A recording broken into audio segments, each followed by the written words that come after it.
Tonight, you're not scrolling or just watching a video. You're standing just outside Asgard's gate, where the air tastes like iron-cold breath and the dark has the polite patience of snow. Before you fall asleep, you'll watch the god sign a bargain that looks clean on paper and poisonous in practice. You'll see how rules, deadlines, witnesses, and pride can turn a simple wall into a trap. And you'll follow one small distraction into the strangest payment plan in myth. 8 hooves, counting forward in the dark, a hammer taps stone, frost breathes off a wall, and somewhere you can't quite see, hoofbeats keep time like a clock that never learned mercy. If your breathing starts to follow that rhythm, perfect. Inhale 4. Exhale 6. If nights like this keep you company, you can like and subscribe only if you genuinely want to. And tell me softly, where are you listening from? And what time is it there? Maybe the hoofbeats will remember the answer, because tonight's story doesn't begin with thunder. It begins with a contract that seems reasonable for exactly 1 breath too long. You might not expect the birth of Odin's most famous horse to begin with something as quiet as paperwork, but it does. A hammer taps stone in a patient rhythm, as if it has nowhere else to be. Frost breathes off a wall and then fades like a slow exhale. Somewhere in the dark, hoofbeats count time the way a clock would, if a clock had hooves and a slightly dramatic sense of purpose.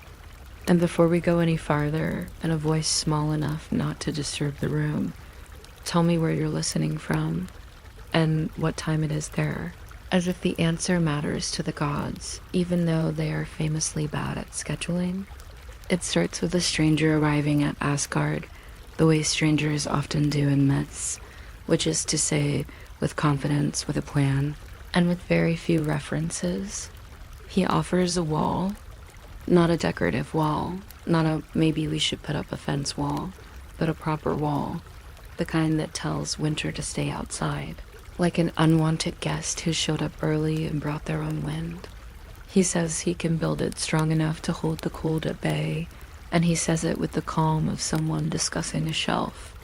The gods, who live in a place that regularly hosts prophecies, giant arguments, and the occasional wolf with boundary issues, find the idea appealing.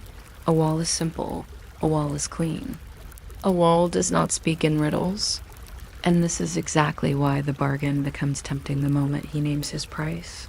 Because the price is too large to say casually. It is the kind of payment that makes everyone stare at the middle distance and pretend they are thinking about architecture. The gods agree anyway, because the rules are attached. Deadlines, limits, witnesses. It is law as a leash, and they like the feeling of a leash when they are holding it. They negotiate like people who have never been told no by anyone smaller than a mountain. They set a date. They set conditions. They make the contract look so neat that you could fold it and place it under a pillow. Breathe in for 4, out for 6, and imagine the parchment lying there, very confident, very tidy, completely unaware that it is about to become a source of mild administrative discomfort. The work begins, and the contract still looks clean, at least in the way a new jar looks clean before you put honey in it, and then try to pour the honey back out again. The builder does not arrive alone. He has a stallion, and the stallion is the real engine of the project. This horse pulls stones the way most animals pull a thought out of their head when they realize they left the oven on, effortlessly, steady as a drumbeat. Every night, more stone is set. Every morning, the gods wake up and the wall is higher, and they feel smaller in their own sky, in the oddly specific way you feel small when someone else is finishing your to-do list without asking. What seemed impossible becomes routine, and routine becomes panic in that very quiet, polite way that only immortals can manage, because immortals have time for panic to be tasteful. The deadline creeps closer, but it does not creep like a monster. It creeps like an appointment reminder you ignored. They notice that the wall is nearly done, and they notice that the builder is nearly done, and they notice that their clever rules may have accidentally given someone else a chance to be clever inside the rules. And the strange thing about rules is that they do not care who benefits. They sit there. They smile faintly. They remain rules. Somewhere between one rising stone and the next, the gods begin to look for a way to break the rhythm without breaking the contract, which is a very familiar human problem, and also somehow a very divine one. Blame turns toward Loki the way smoke finds the lowest ceiling. It does not rush. It simply arrives. Loki is convenient. Loki is flexible. Loki is the kind of person you can point at when a plan goes sideways, because Loki has a long history of being sideways on purpose. They say his name with that careful tone that suggests they are not exactly asking for help, but they also do not have a better idea. Loki, in return, swears he can fix it, because Loki always can, until the cost arrives quietly and sits down in the corner like a cat. He promises quickly, and it sounds easy when he says it, because almost everything sounds easy when you do not say the part where you might have to become something else entirely. The solution, he says, requires no army. It requires no screaming. It requires only distraction, timing, and a kind of courage that looks a lot like mischief if you do not tilt your head. The plan is simple, which is often a warning sign, but they accept it anyway, because gods love simple plans in the same way people love quick fixes and one weird trick. Separate the stallion from the work for one night, that is all. One night of lost progress, and the builder misses the deadline, and the contract snaps back into place like a belt after a big meal. In Norse stories, the tiniest hinge can swing the heaviest door. In this case, the hinge is a horse's attention span, which is not always the most reliable building material, but it is what they have.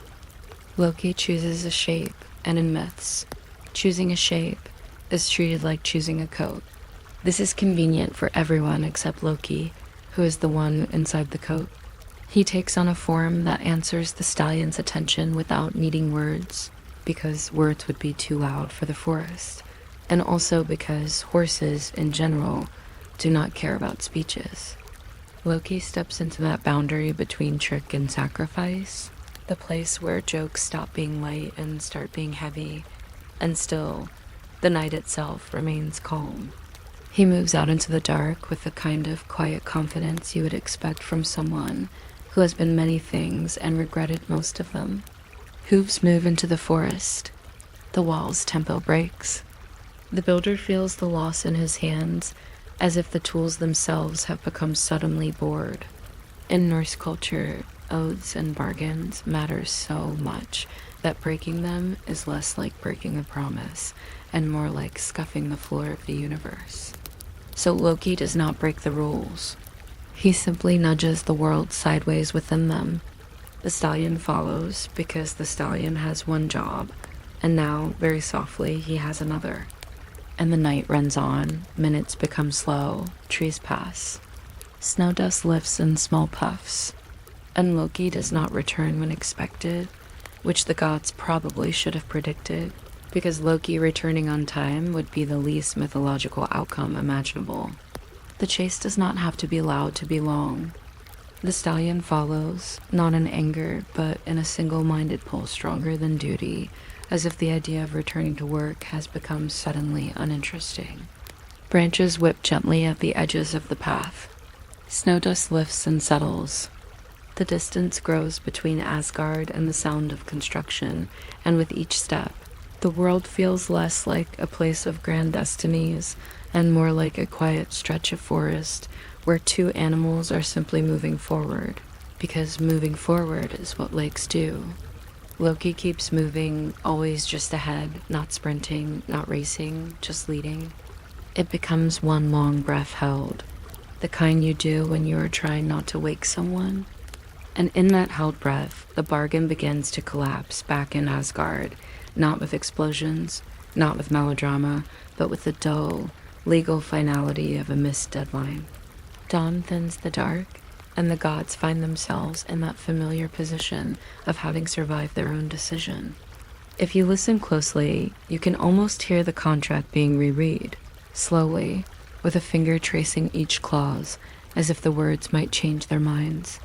It is a very boring sound, which is exactly what makes it so powerful. In a world full of prophecies, sometimes the scariest force is simply terms and conditions. Days pass, and Loki's absence becomes a fact no one laughs at. That is how you can tell it is serious, not because anyone is panicking, but because the jokes stop arriving on schedule. The gods speak carefully, as if even their voices are uncertain where to place this kind of story. Norse myths are full of strange family arrangements, unusual parenting, and creatures with complicated origin stories, but this one still has a special softness to it because it happens mostly offstage, mostly in silence, mostly in time. And time, in these tales, is a slow animal. When Loki returns, it is not with triumph, not with a grin, not with a clever little bow. He returns with a burden that does not fit the old version of him. The burden is alive. The burden is small. The burden is the quiet consequence of a plan that worked, but not neatly. In the calm way that only sleep can understand, a new life begins to count its own strange steps. If you want an oddly specific detail to hold on to, here's one. Norse stories love counting. They count days, they count oaths. They count the names of things because naming is a form of holding. And now the story begins counting legs, which is a very practical thing to do when the number of legs is not what you expected. A foal is born with too many legs for any ordinary stable, and too much calm for any ordinary animal. 8 legs. Not in a frantic way. Not in a messy way. Just 8, as if the universe accidentally duplicated a pair and then decided it looked balanced. The foal moves like wind, learning to be a creature. Fast, balanced, unafraid of uneven ground, and quietly certain that gravity is negotiable. Horses in Norse culture are not just transport. They are status, they are power, they are symbols of movement between worlds. There are graves where people were buried with horses because, even in death, it seemed rude to make someone walk. So when this fool arrives, it is not just a horse. It is a doorway with a mane. Loki brings him without pride, without apology, as if delivering a solution wrapped in silence. Odin understands at once, because Odin collects useful things the way a person collects bookmarks they never revisit. The horse is named Sleipnir, and the name itself feels like a soft clatter in the mouth, like hooves on stone, like distance shortening. Odin, who traded comfort for knowledge more than once, accepts this strange gift with the same calm he uses for everything terrifying and important. He simply takes it, and the world shifts slightly to make room. And if you're still awake around now, you can subscribe if you want, or don't. Odin has ravens for surveillance, but they're famously unreliable. And honestly, I would not want them managing a subscription list anyway. Keep the facts in one jar. Bargain, wall, stallion, foal. Keep meaning in another jar. Lightly held, never forced. In Norse mythology, saving a home is rarely free, but the payment is not always paid in public, and it is not always paid in a currency that songs can handle. Sometimes the cost of fixing a problem is simply becoming the kind of person who can fix it, which is a quiet kind of cost, the kind you only notice later, when you realize your old shape does not fit like it used to. The wall stands. Winter is kept politely outside, at least for a while, which is about the best anyone can do with winter. The night settles again into its steady rhythm. Hammer taps. Frost exhales. Somewhere, 8 hooves whisper forward, and the sound is strangely comforting, like the world has acquired extra stability, extra steps, extra time. And if your mind wants to tug at the edges of the story and ask what it all means, you can let it do that, very slowly, like tracing the grain of wood in the dark, and then you can let the question soften and drift away. Because the wall is standing, the horse is moving, and the sky for the moment stops worrying for a while, as if it has decided that worrying can wait until morning, or perhaps until some other quiet night when hoofbeats return to count time again. You might not expect the most colorful bridge in Norse mythology to require the least colorful job in the 9 worlds, but it does. There is a rainbow stretched between places like a polite promise, and someone has to stand near it and notice things. Not in a dramatic way, not in a battle stations way. More in a, yes, that's a cloud. No, that's not a cloud. That's actually a traveler kind of way. The bridge is called Bifrost, and it glows like something you would hang in a window to make your room feel cheerful, except it connects Midgard to Asgard, and it probably doesn't come with installation instructions.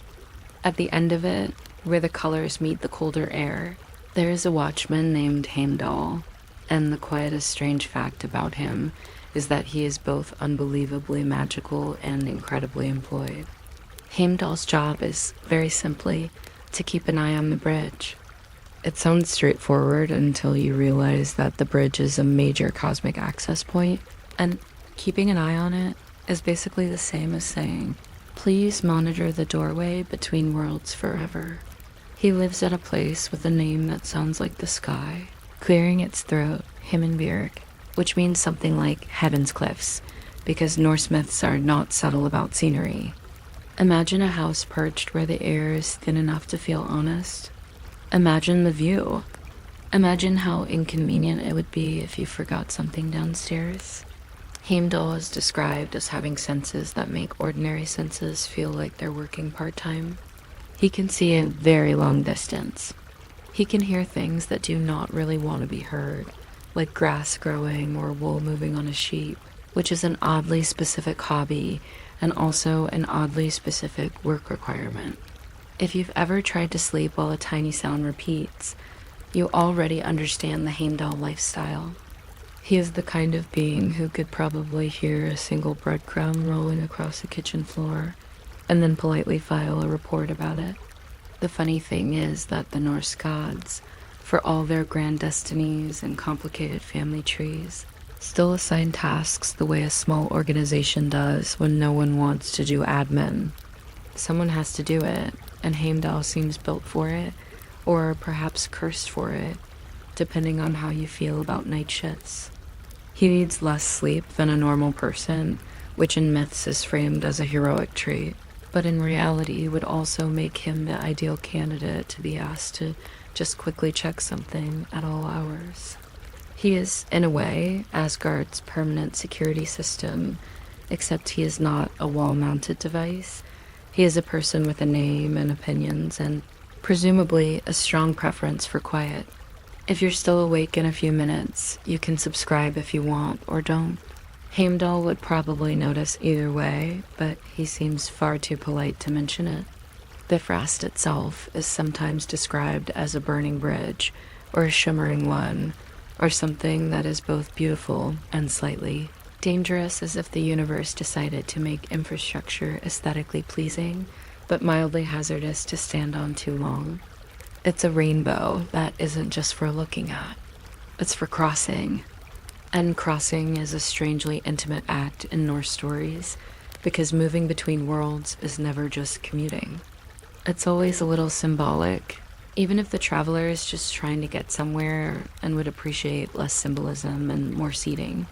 The bridge is also said to be guarded because not everything should wander into Asgard, which feels like a reasonable boundary, the way you might lock your door, even if you live in a nice neighborhood.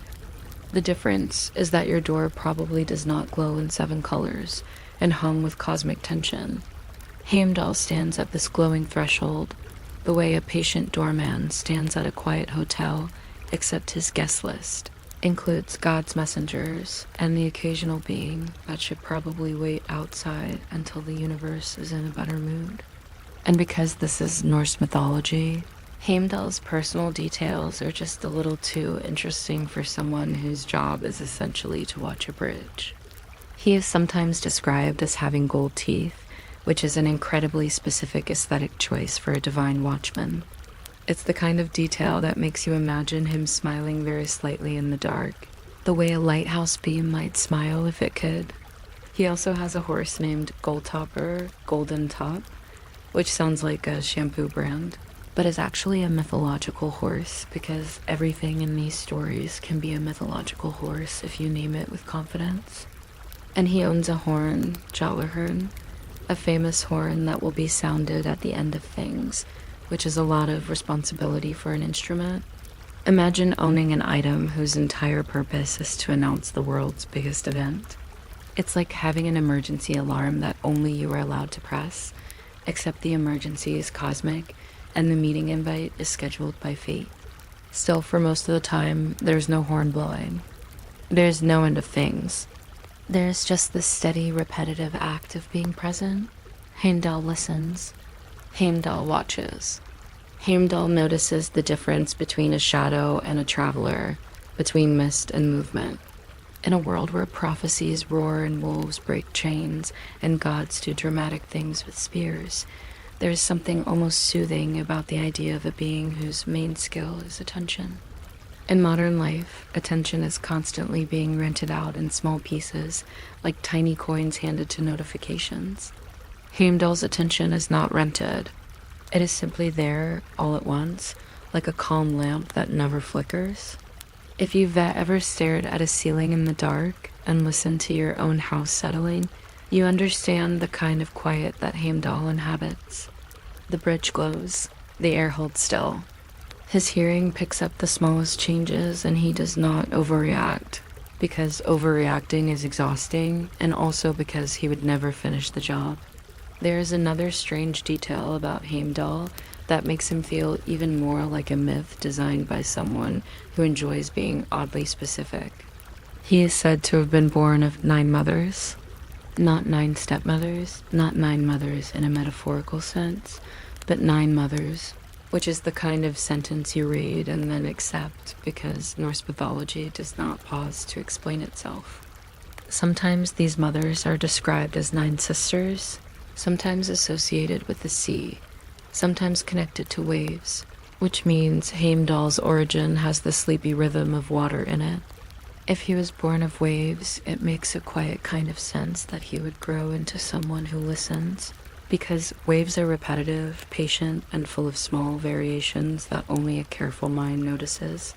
They roll, they retreat, they return. They do it again. The longer you listen, the more you realize the repetition is not boring. It is detailed. Heimdall seems to be made of that sort of detail. It is also mildly amusing to imagine how Asgard decided to assign him to the bridge in the first place. Did someone call a meeting?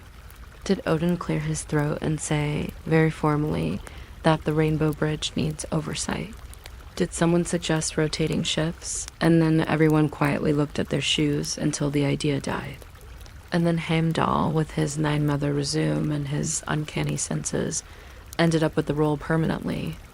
Norse myths rarely show the HR process, which is probably for the best, because it would involve too many oaths. But you can still feel the shape of it. There is an unspoken logic in these stories. If you are built for something, you will be used for it.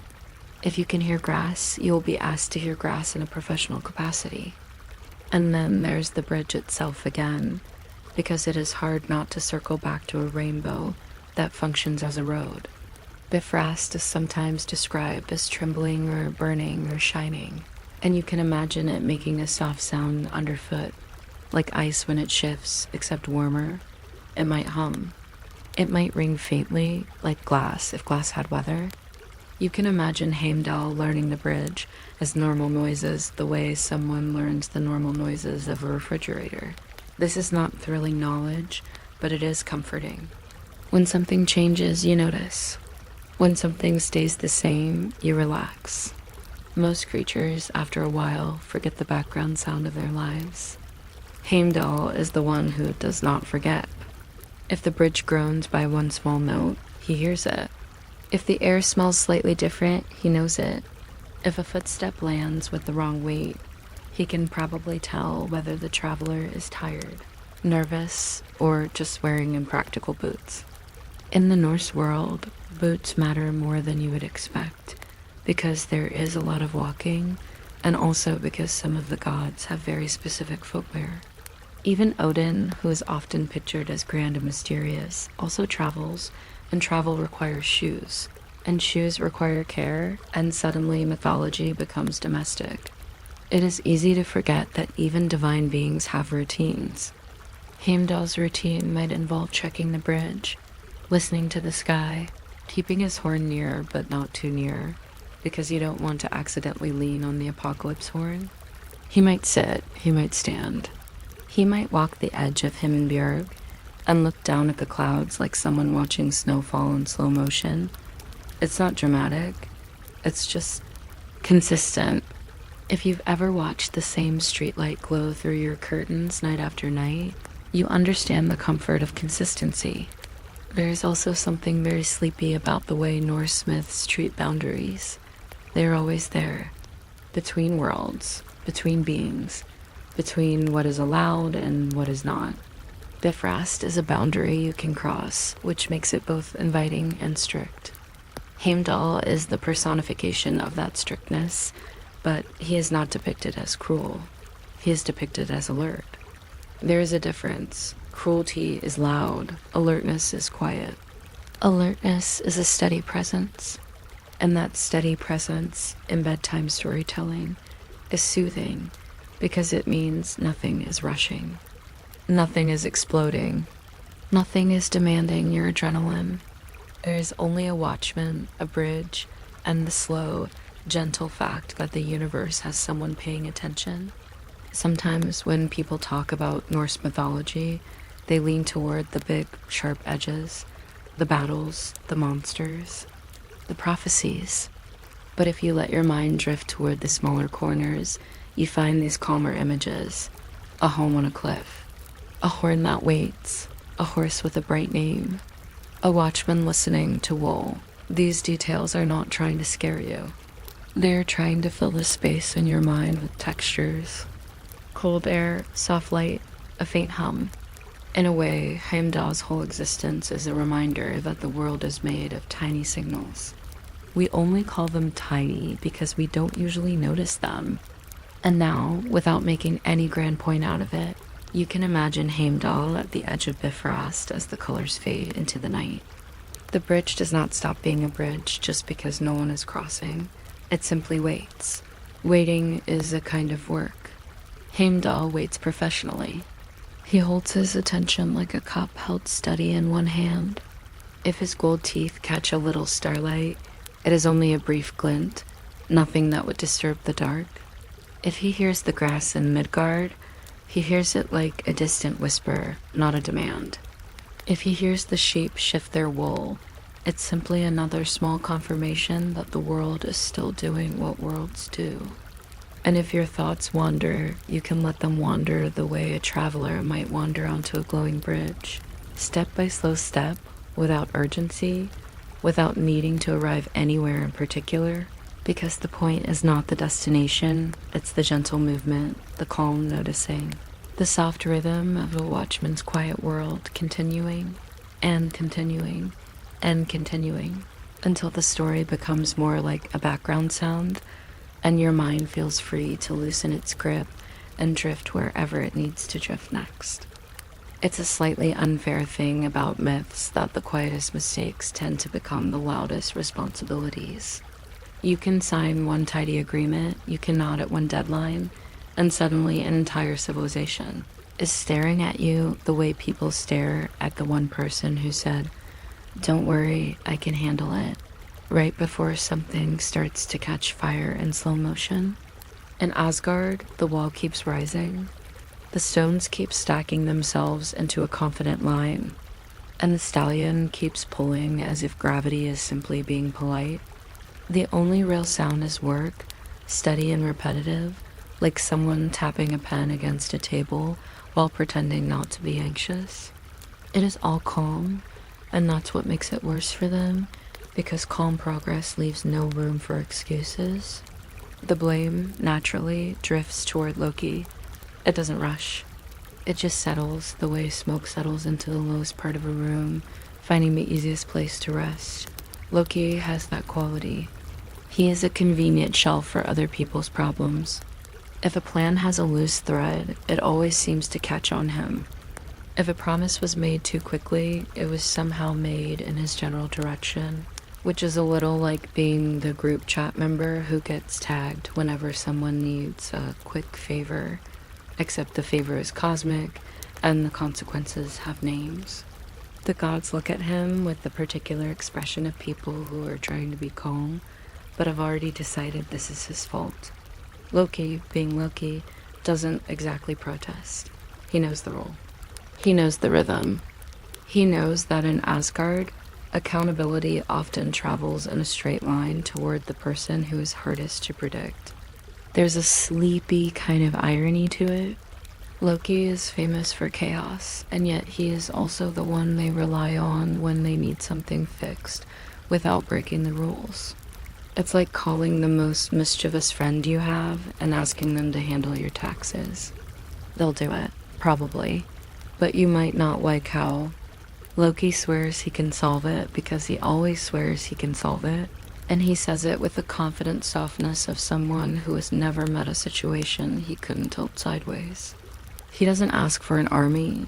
He doesn't ask for a dramatic speech. He asks for time, for timing, and for a distraction that is clean enough to fit inside the bargain. And if you're still awake right now, you can subscribe if you want, or don't. Loki would absolutely tell you subscribing is a trap, and then accidentally make it sound appealing, which is why it's safer to let you decide quietly. What's important in this part of the story is that the gods are trying to be lawful. Not moral necessarily, but lawful. Norse myths have a deep respect for agreements, even when the agreements are foolish. There are rules, there are witnesses. There is a sense that words, once spoken, become objects you can trip over. In the old Scandinavian world, law was not just written in books. Law was spoken, remembered, argued, and carried in people's minds like a heavy cloak. It is very soothing to imagine that, honestly. A world where people have to remember things. A world where the contract is not buried in 100 pages of tiny text, but spoken aloud, with everyone listening, because the spoken word is the binding force. Of course, that also means if you speak too quickly, you bind yourself too quickly. And that, unfortunately, is exactly what the gods have done. So Loki's task becomes very simple to describe and very strange to accomplish. Separate the stallion from the work for one night. Just one night. Just enough to slow the builder down so the wall isn't finished in time. It's the gentlest kind of sabotage, the kind that doesn't involve breaking anything, just delaying something. If you've ever watched someone speedrun a project while you sit there realizing you're about to miss your own deadline, you understand the emotional flavor of this plan. It is not fear exactly. It is mild professional panic. The gods are having the immortal version of that, which means they try to look dignified while quietly rechecking the calendar. The stallion in all of this remains beautifully innocent. He pulls because pulling is what he does. Horses are not impressed by prophecies. They are impressed by clear paths, steady hands, and whatever catches their attention in the moment. In myths, animals are often wiser than people in the most practical way. They do not overthink. They do not negotiate. They move. The stallion moves stones like they weigh nothing, and the wall rises like a thought forming, piece by piece, until it becomes undeniable. The builder watches his own progress with satisfaction. The gods watch it with tightening patience, and Loki watches it the way a person watches a clock tick down, deciding exactly when to stand up and do something that will look effortless from the outside and exhausting from the inside. Loki's first promise is spoken too quickly, and it sounds like confidence, but it's also a trapdoor. I can fix it, he says, because the words are expected of him, because he likes being needed, and because he probably believes it in that moment. The cost arrives later, as costs often do. Not with a crash, with a quiet presence. Loki's fixes tend to work, but they tend to require him to become something else along the way.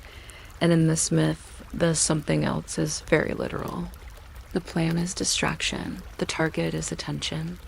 And the tool, which is Loki's favorite tool, is transformation. Shape-shifting in Norse stories is not treated like a rare miracle. It's treated like a skill you use when it's useful, the way you might change your clothes when the weather shifts.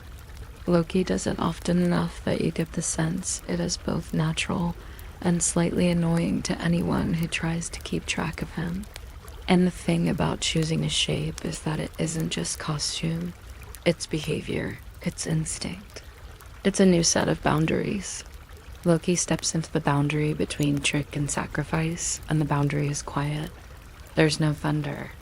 There's no dramatic music. There's just the dark, the forest, and a decision that turns a joke into a commitment. Norse myths are full of moments like that, where something begins as mischief and then, without warning, becomes a life event. He chooses a form that answers the stallion's attention without needing words. It is, in the simplest terms, a lure. But even calling it a lure feels too sharp for bedtime, so we can soften it and say it's an invitation. A quiet suggestion in the dark. Loki becomes the kind of presence a stallion cannot ignore. And the strange thing is, the story doesn't linger on the transformation like it's shocking. It just happens the way night happens. It's there, and then it isn't, and then it's something else. This is one of the sleipnir truths in mythology. The universe is always changing shape. Loki is just doing it on purpose. The stallion follows. Not with anger, not with violence, with focus. A single-minded pull stronger than duty, as if the idea of going back to hauling stones has suddenly become less interesting than the idea of moving forward into the trees. The hooves sound different on forest ground than they do on stone. Softer, more muffled. Snow dust lifts in small, light puffs, branches bend and then release. The air smells like cold bark and quiet moss. Loki keeps moving, always just ahead, not sprinting, not making it a dramatic chase, just keeping the distance right. The way you keep a flame alive by feeding it gently, instead of smothering it with too much attention. It becomes one long breath held. The world narrows to the sound of hooves and the small shift of muscles under skin. And if your mind wants something oddly specific to hold on to, imagine the stallion's breath in the cold air, each exhale briefly visible, each inhale swallowed quickly, like the forest is drinking it. Back in Asgard, the work rhythm breaks. The builder feels it in his hands because every craftsperson knows when their tools stop cooperating. Even gods understand that particular frustration. You can imagine the builder standing there, looking at the stones, looking at the empty space where his stallion should be, and feeling the first quiet beat of panic form. The gods, meanwhile, do their best to look like none of this was planned, which is a very relatable performance. When a plan works, it is best if it looks like it didn't need to work. The wall's progress slows, the deadline approaches, and the contract, that neat little object they created, begins to turn from clever into convenient again, like a door that swings back into place. But the night for Loki does not end neatly. The night runs on, it stretches. He does not return when expected. This is the part where some stories would add urgency, but we don't need urgency. We can let it be what it is, time passing in the dark. Norse myths are patient when they want to be. They can skip days with a sentence. They can stretch a moment into a symbol. Here, the story lets the consequence bloom slowly, like frost forming. Loki's absence becomes a fact, not an emergency. Just a fact. And facts are heavy, even when no one says them out loud. Days pass, and the gods do not laugh about it. That is one of the quiet signals in these tales. Laughter is how they keep things light. So when the laughter stops, something has shifted. Loki's place in the hall feels different. His name sounds different in conversation. The gods speak carefully because even gods don't know where to place this kind of story. It doesn't fit the usual category of Loki caused trouble or Loki fixed trouble. It is something more private, something that doesn't belong to the public boastful style of heroic myth. It's a story with a soft center, and soft centers are rare in a world that loves sharp edges. If you think about it gently, you can see how this myth is also about the cost of improvisation. The gods needed a solution. Loki provided one. The solution worked because the wall was not finished on time, and the builder lost the bargain, and Asgard kept its prize without paying what it had promised. But the method of the solution left a remainder, and the remainder is where mythology stores its strangest gifts. Norse myths love remainders. They love what falls out of a bargain. They love the odd byproducts of necessity, because those byproducts often become legendary objects, legendary creatures, legendary complications that keep the universe interesting. In this case, the byproduct is life. When Loki returns, he returns with a burden that does not fit the old version of him. He does not return like a hero, and he does not return like a clown. He returns like someone who has carried something quietly for longer than anyone thinks is possible. The gods, for once, do not fill the space with jokes. They watch, they wait. They allow silence to do what silence does best, which is to make room. And in that room, a new life begins to count its own strange steps, because it is born with more steps than most creatures will ever have. The foal is calm. That's what makes it so strange. 8 legs could be chaotic. 8 legs could be a mess. Then in Norse storytelling, the most unsettling things are often described with a kind of practical acceptance, as if the narrator is saying, yes, there are 8 legs, and yes, we will move on. The foal stands, steadier than you would expect. It moves like wind learning to be a creature. Fast, balanced, unafraid of uneven ground. In a world where many beings are monstrous simply because they are large, this creature is extraordinary simply because it is precise. It feels engineered the way a tool feels engineered, and Odin understands it instantly, because Odin is the kind of being who recognizes a useful thing the way a person recognizes a comfortable chair. He doesn't ask too many questions. He doesn't waste time pretending to be surprised. He accepts because acceptance is sometimes the most powerful form of control. And still, even here, the story remains gentle if you let it. You can imagine the stall at the edge of Asgard, quiet and clean, with straw laid down and a soft hush settling around the new animal. You can imagine the sound of 8 hooves testing the world, not loudly but carefully, like someone walking across a wooden floor late at night, trying not to wake anyone. You can imagine Loki standing there a little apart, not proud, not apologizing, just present, because sometimes you don't know what to say about what you've done, even if it saved everyone. The gods, who are usually so comfortable with grand gestures, have to sit with something small and complicated, and they do it awkwardly, because awkwardness is what happens when your usual myths don't have a template. If your mind wants another small detail to hang on to, consider the way names work in Norse culture. Names are not just labels, they are summaries. They are spells, you can say, without admitting they are spells. Odin's horse is not called that 8-legged horse we got from the Loki situation. He is called Sleipnir, a name that sounds like motion, like sliding, like gliding. A name that feels fast, even when spoken slowly. Naming is a way of smoothing something strange into something usable. Once it has a name, it belongs in the world.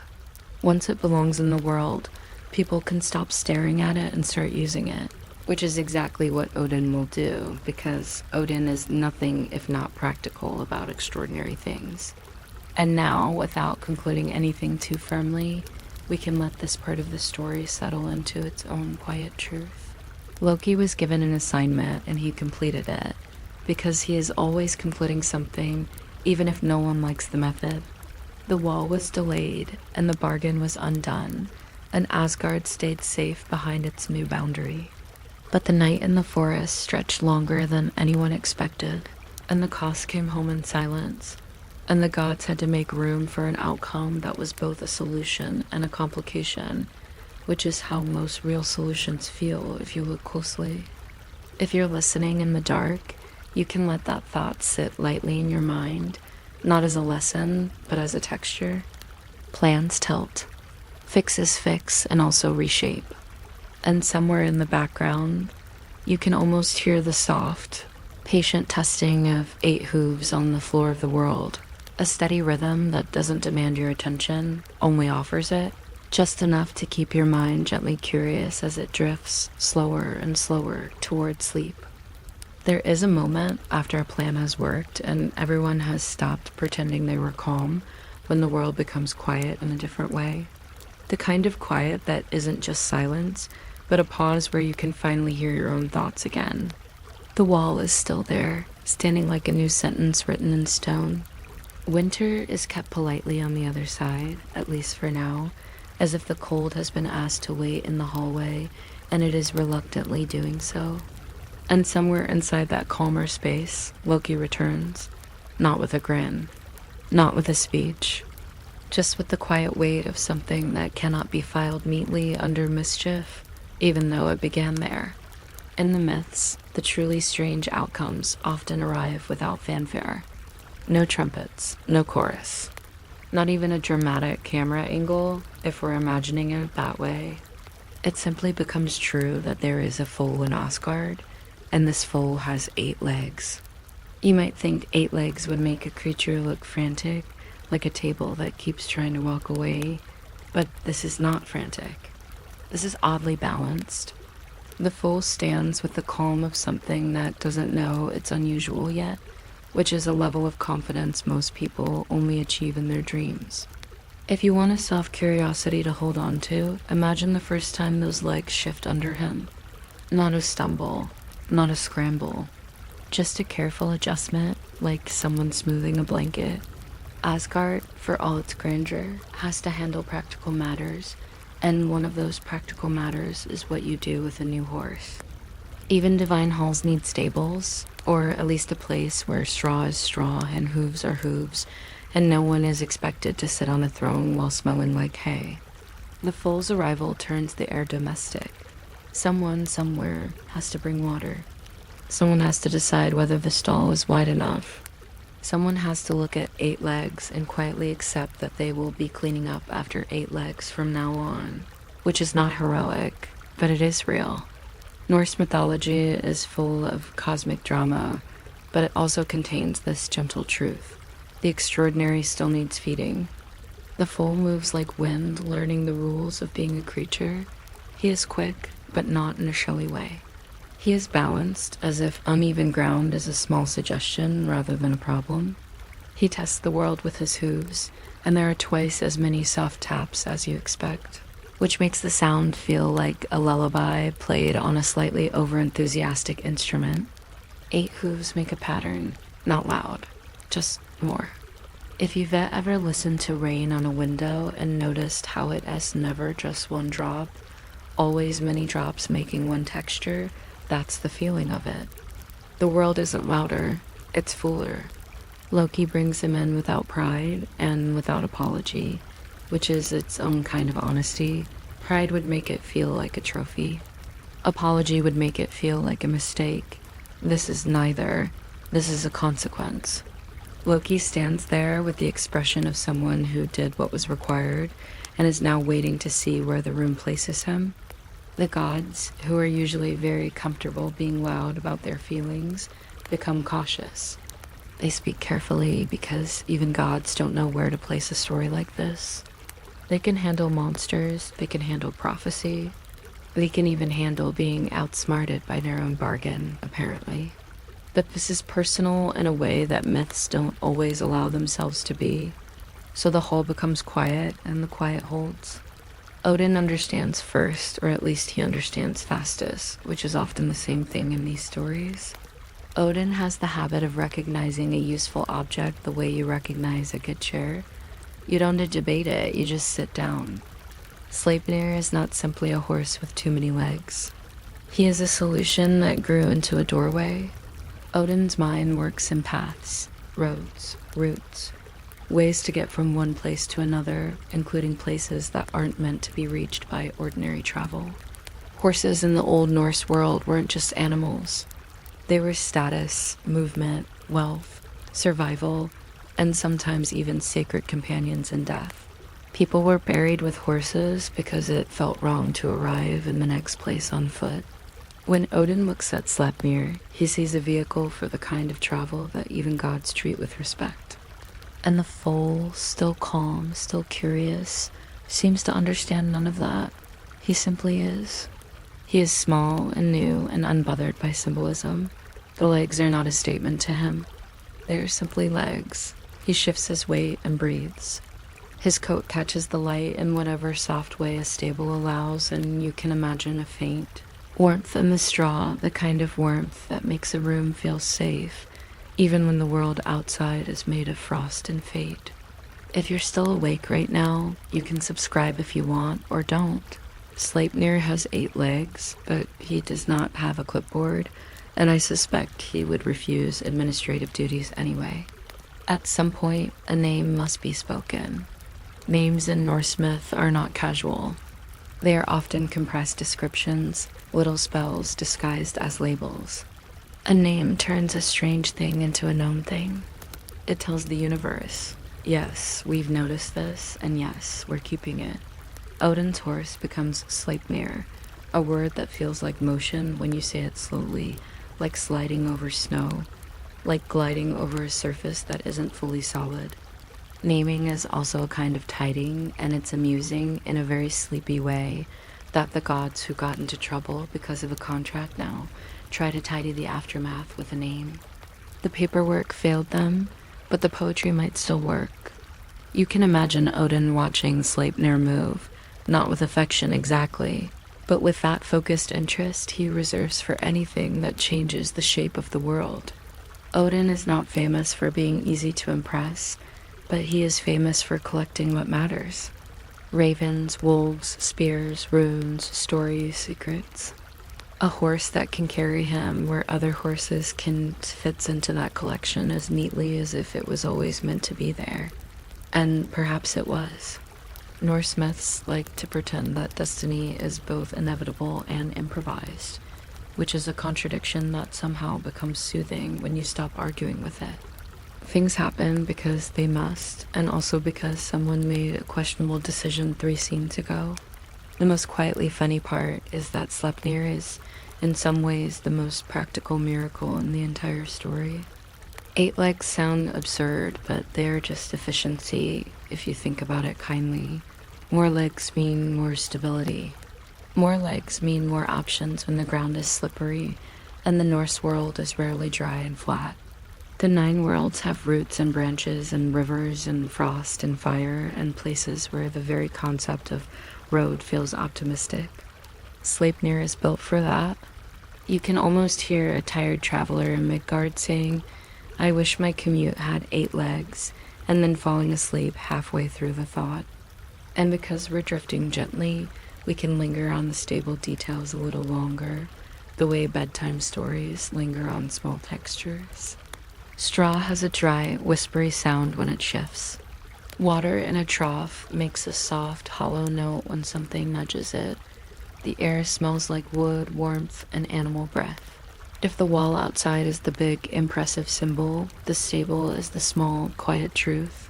Life continues. The gods might speak in prophecies, but animals speak in routines. They eat, they sleep, they test their legs. They learn the shape of their own bodies by moving through space, slowly, again and again, until movement becomes normal. Somewhere in that normality, Loki's role remains unsettled. It's not that the gods don't know what happened. They do. It's just that knowing doesn't automatically tell you how to respond.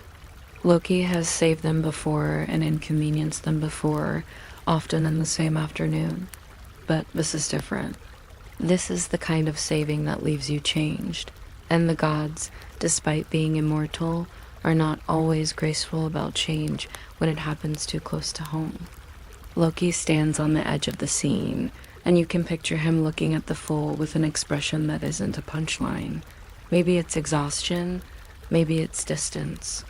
Maybe it's the simple fact there are stories you can tell loudly and stories you can only carry quietly. This one has been carried quietly. Odin, meanwhile, doesn't ask for emotional clarity. He asks for function. He asks for readiness. He asks for the world to keep moving, because Odin's relationship with peace is complicated, and his relationship with movement is constant. Sleipnir will grow, and Sleipnir will become the horse that carries Odin across boundaries that others fear. That's the mythic future hovering in the corner, but we don't need to step into it fully. We can just let it exist like a soft outline. For now, he is still new. For now, he is still learning how to place 8 hooves without thinking too hard about it.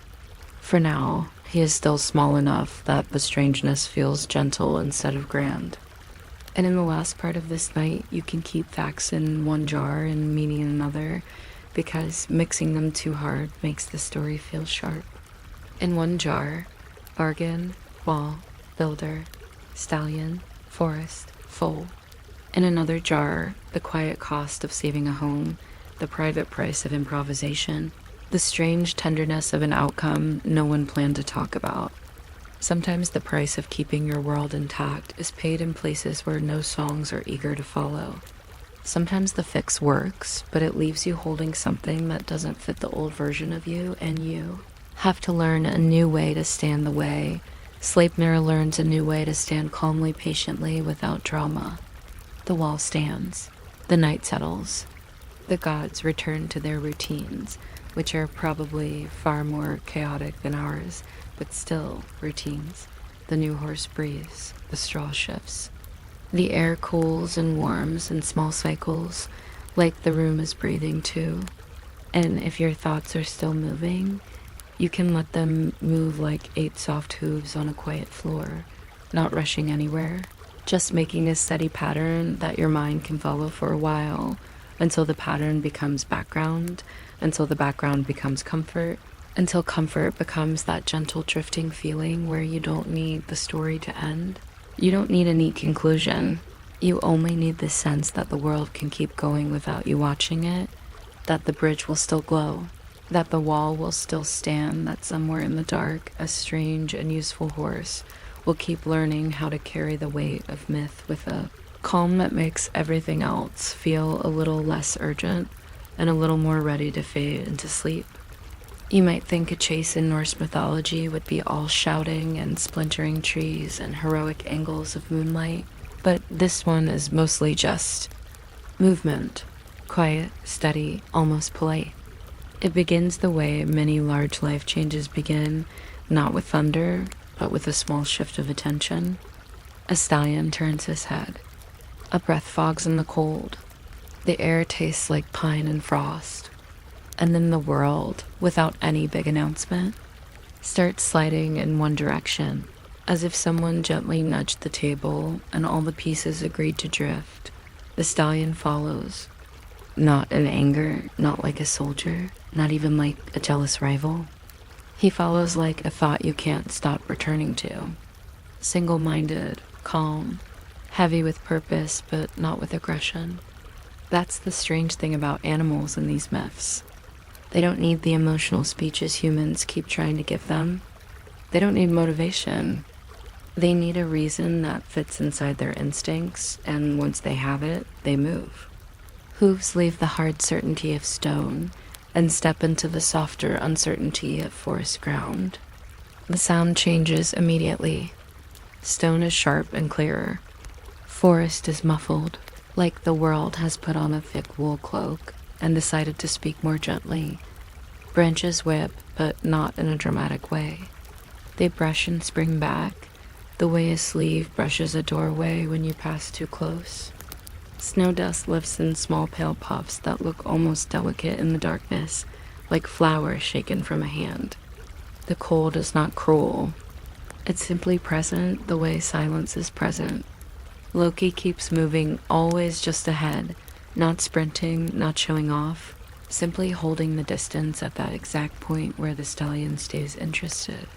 It's the kind of distance you hold when you're walking ahead of someone in a hallway, and you don't want them to feel abandoned, but you also don't want them to start asking questions. Loki has always been good at that kind of pacing. It's one of his quieter talents.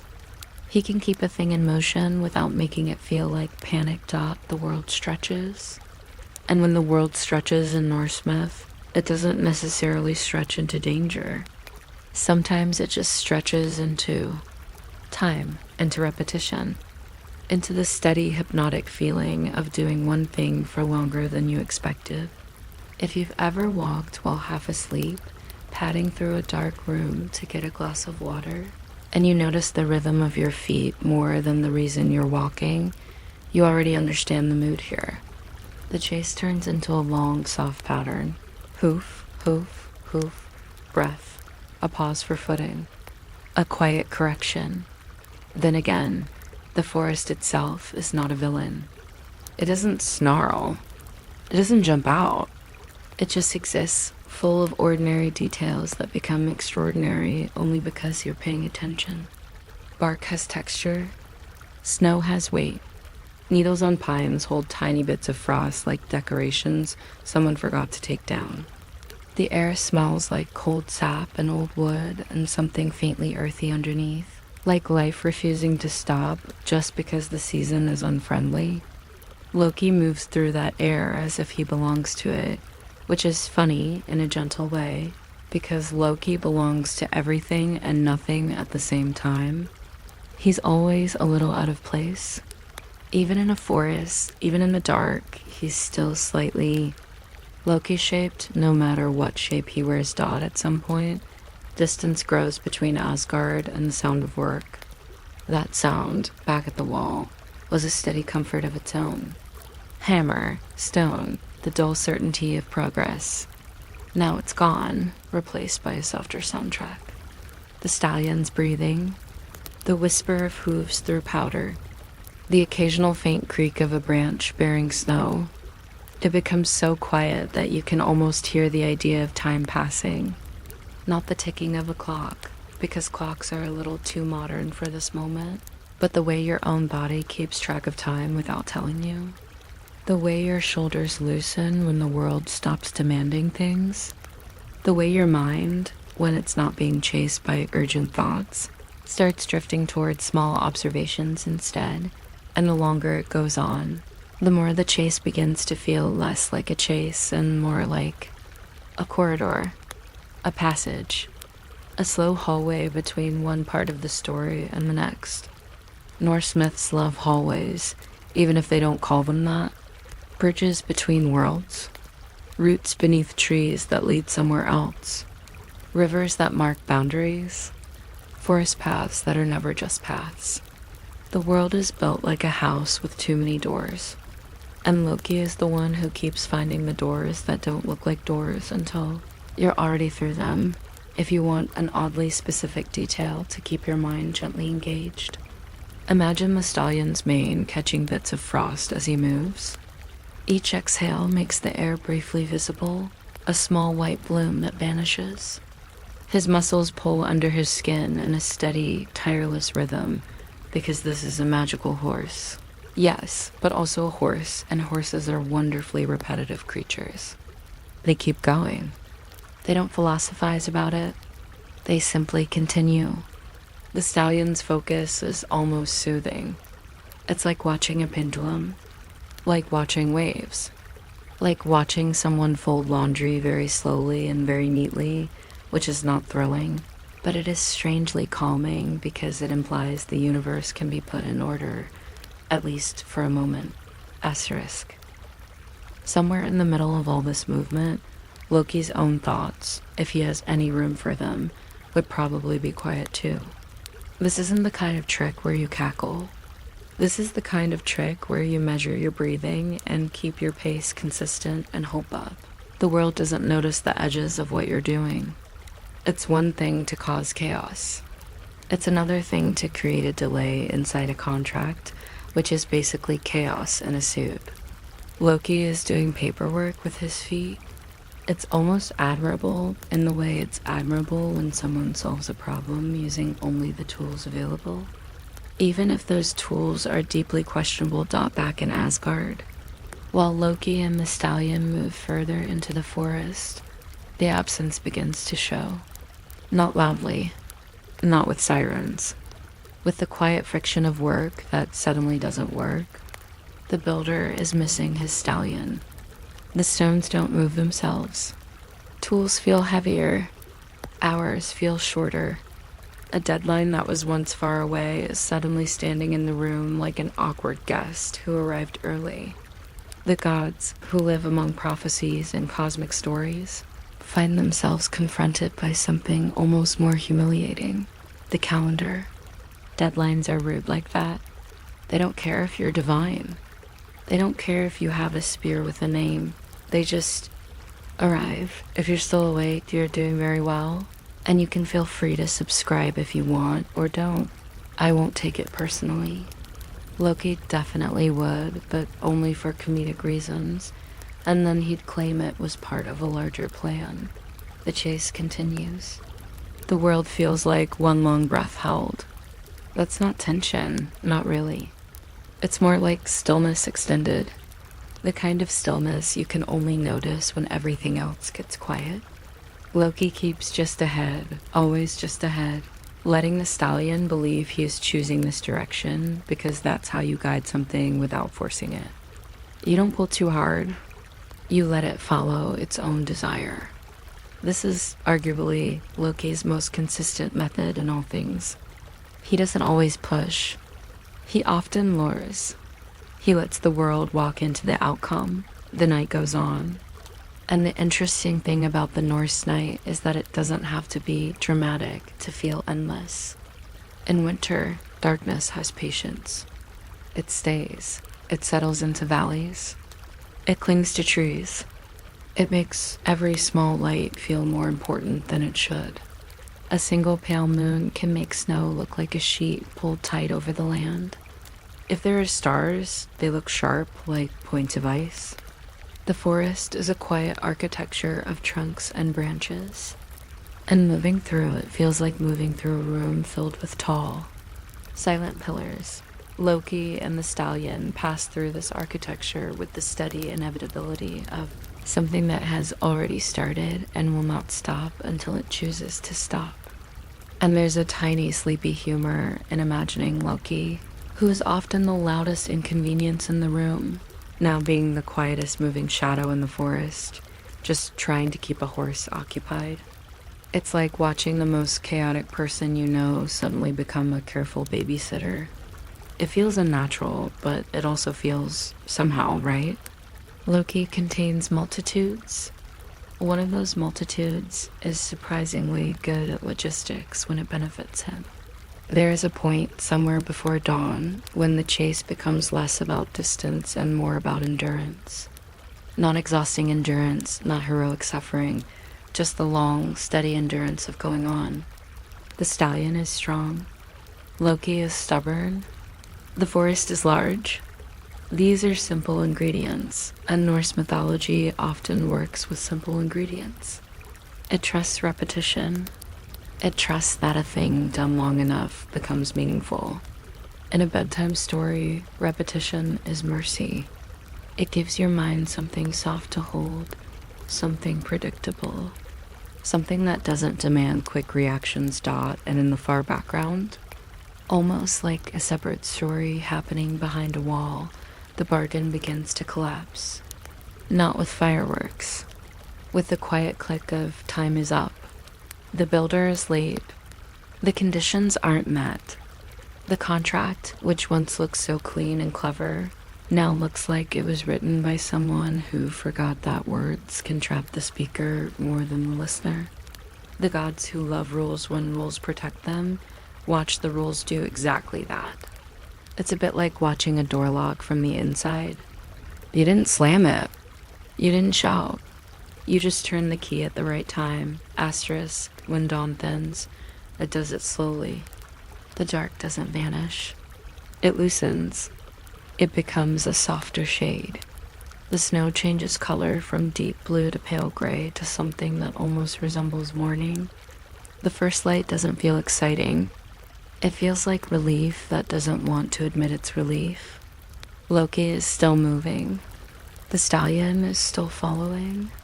And somewhere back in Asgard, the builder realizes the bargain is broken, And that realization in the Norse world is dangerous in a very practical way. People who lose bargains do not always accept it gracefully. They get angry. They reveal hidden identities. They make a scene. But we don't have to step into the scene sharply. We can keep it at a distance, like hearing muffled voices through a wall. You know something is happening. You don't need the details right now. Your mind can stay with the quieter thread, asterisk. So we stay with the forest, with the breath, with the rhythm of hooves, with Loki's steady pacing, with the way the world feels when it's mostly made of cold air and branches and time. If you want a micro hook that stays gentle, consider this. In Norse culture, horses weren't just animals you rode. They were symbols of luck, of wealth, of movement between states of being. They appear in burial rites. They appear in poetry. Sometimes they even appear in insults, because humans have always been creative. A good horse was a serious matter. A magical horse was a mythic matter. This stallion, pulling stones like they weigh nothing, is already mythic, even before he becomes part of this stranger story. And Loki, in choosing the stallion as the pivot point of the whole bargain, is basically acknowledging that the real power here isn't in the builder's hands. It's in the animal's steady labor. The chase then becomes a kind of lesson without being a lecture. Not be careful what you wish for, because that's too loud and too moral. More like notice what actually moves the world. It's often not the speeches. It's not the big claims. It's the steady workhorse, the repeating action, the quiet engine. And if you let that idea rest in your mind for a moment, it might feel oddly comforting, because it means the world is shaped by things you can understand: rhythm, effort, attention, time. Eventually, the distance between Loki and Asgard becomes more than physical. It becomes narrative distance. It becomes the sense that what happened back there is already turning into the part of the story that will be told, while this part, this forest, this slow movement remains private. The gods will talk about the bargain. They will talk about the wall. They will talk about who outsmarted whom. But they will not, in most tellings, linger on the long, quiet night where the solution was simply keeping a stallion busy. Because that's not glamorous. It's just effective. And effective things are often boring to describe unless you describe them slowly, with care, with attention to texture, which is exactly what we're doing here. So let the night stay long. Let the branches keep brushing. Let the snow keep lifting in small puffs and settling again. Let the hooves keep counting time in the dark. Loki keeps moving, always just ahead, and the stallion keeps following, not because he's furious, but because something about the motion feels inevitable. And as dawn grows a little clearer, you can let your own thoughts grow softer too. You don't need to chase the story. The story is already walking. You can simply follow it the way the stallion follows Loki, steady, calm, just interested enough to keep going until interest fades into comfort, and comfort fades into that gentle heaviness where your body starts choosing sleep without asking for permission. And the forest, the wall, the bargain, the distant halls of Asgard all become one quiet background, like a faraway hoofbeat that keeps counting time even after you stop listening for it. Asterisk. Days pass in Asgard in the same way snow falls on a roof. Quietly, steadily, without asking anyone's opinion. The wall is there now, tall enough to make even the wind feel like it has to knock first. And everyone pretends that this was always the plan. That they always meant to hire a mysterious builder and then definitely not pay him. And that everything about this sequence of events is perfectly normal city planning. The gods return to their routines with the practiced ease of people who refuse to acknowledge how close they came to embarrassment. They sit in halls. They drink. They argue about things that sound important but are often just the divine version of, "You said you'd do it." They watch the new stones settle into place as if the stones have always belonged there, as if the wall simply grew overnight like a plant, which, to be fair, is how it must feel to anyone who wasn't lifting the stones themselves. But there is a missing sound underneath all of it, a little gap in the usual noise of Asgard. Loki is gone, and the strange thing is that his absence doesn't create a loud alarm. It creates a quieter kind of awareness, like noticing a chair has been moved in a room you know well. Loki is usually the creak in the floorboards, the unexpected comment, the person who somehow makes a simple conversation become a complicated one. When that particular kind of disruption disappears, the silence doesn't feel peaceful. It feels specific, as if the story itself has paused to check whether anyone is paying attention. The gods don't talk about it much at first, because talking about it would make it real, and they prefer their problems to remain vague until the last possible moment. If you've ever watched a minor inconvenience turn into a "we should probably address this situation," you know the pacing. At first it's easy to ignore.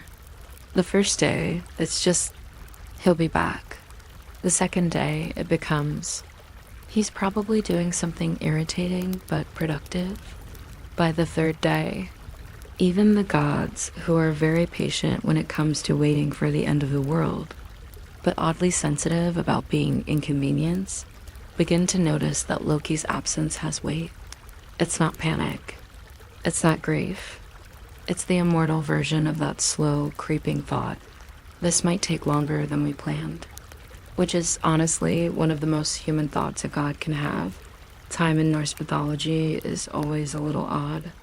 It's not measured with clocks, not neatly, not down to the minute. It's measured with signs, with seasons, with the feel of frost in the air, with how long it takes a rumor to travel from one bench to another in the hall. It's measured with repetition, with the way mead is poured, with the way a fire sinks lower, with the way ravens come and go like living punctuation marks.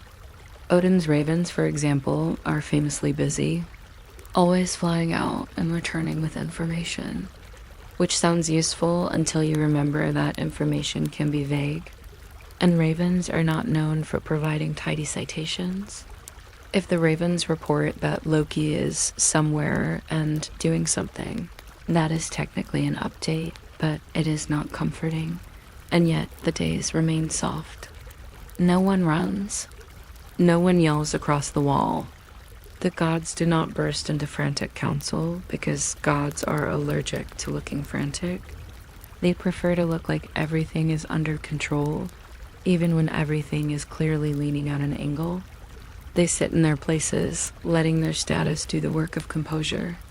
Thor might stomp a little more than usual, but Thor stomps anyway. And it's hard to tell the difference between emotion and Thor walking. Freya might narrow her eyes, because she is good at noticing when the air in a room has changed, and she would not appreciate being left out of the loop of a story this strange. Even the calm gods become slightly alert. Not in the sense of preparing for battle, more in the sense of preparing for awkwardness, because Loki's absence is not just a missing person, it's a missing explanation. And explanations are valuable currency in Asgard. Myths run on them the way fires run on wood. Even when the explanation is ridiculous, it still offers the comfort of shape. Loki is gone, is shapeless. It sits there like fog. It makes the gods feel, in a very mild and dignified way, unsettled. They try not to say his name too often because names have a way of pulling things closer. They talk around him, which is a surprisingly common strategy among beings who claim to know fate. They say things like, "Our solution is still in progress," which is the divine equivalent of telling yourself, "I'm not late, I'm simply arriving later." If you're still awake right now, you can subscribe if you want, or don't. Loki would probably return and claim he invented the concept of subscribing just to see how it would affect people, and then deny it the next day. It's safer if your choices remain quietly yours. The most interesting part of these days isn't what happens. It's what doesn't happen. There's no grand announcement.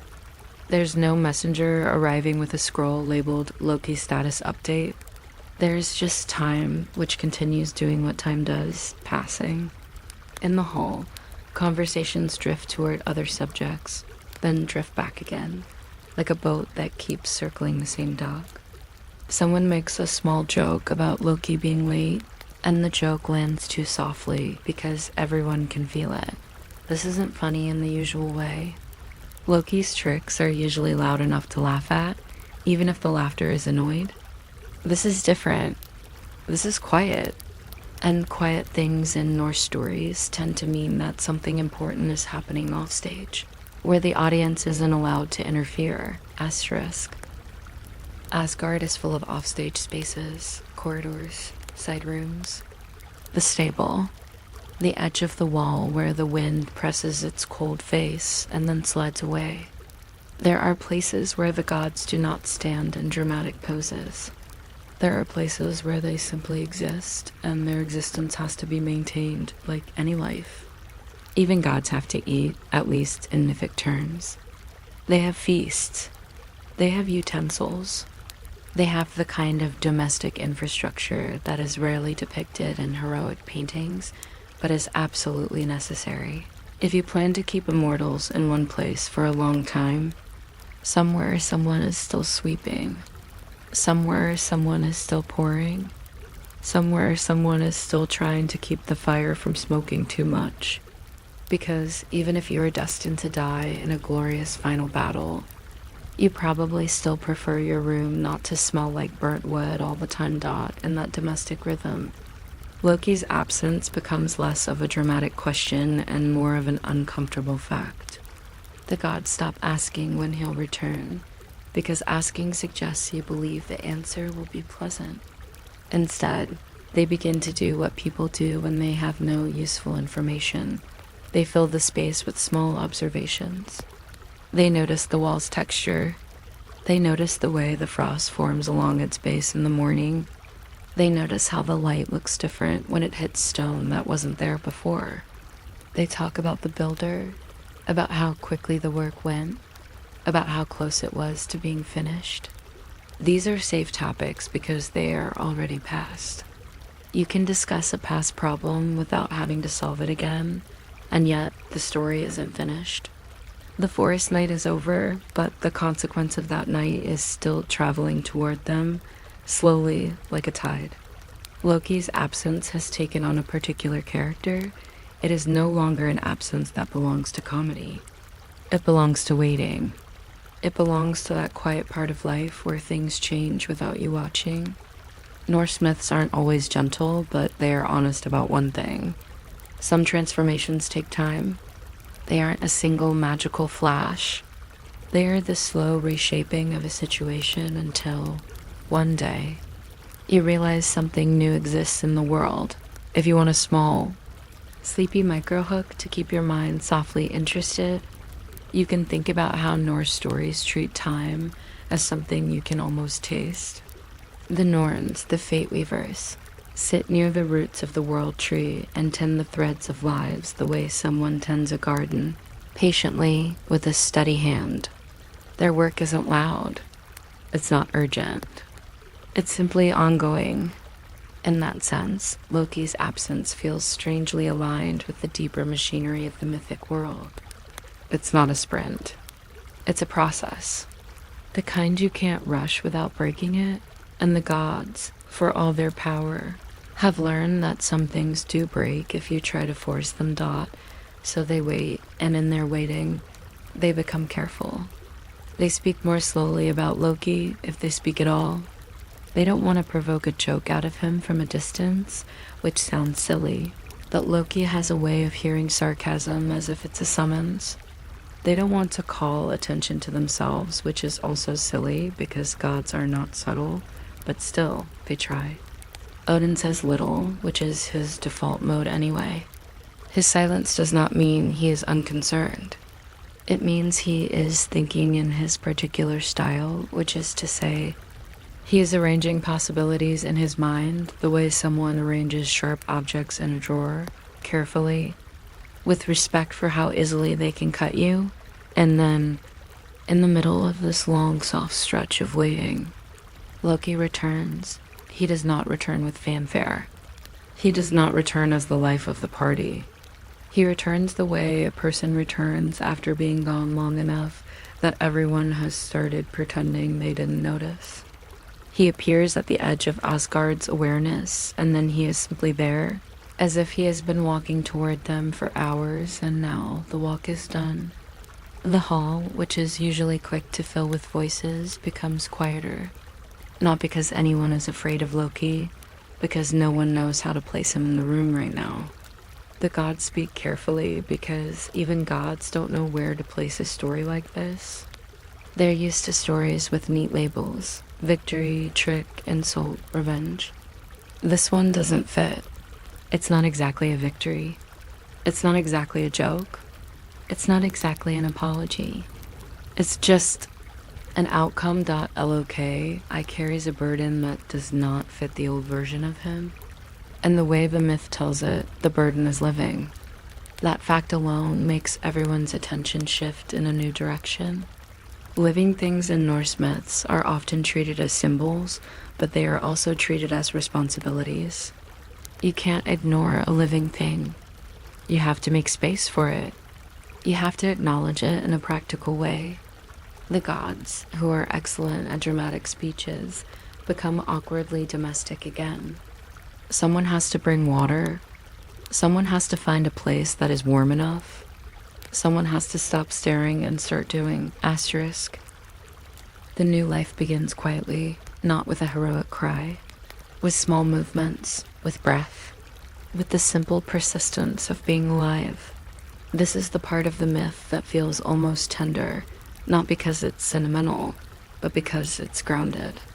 There is something profoundly sleepy about the idea that, even in a world of giants and prophecies, the beginning of something important can be as quiet as an animal shifting in straw.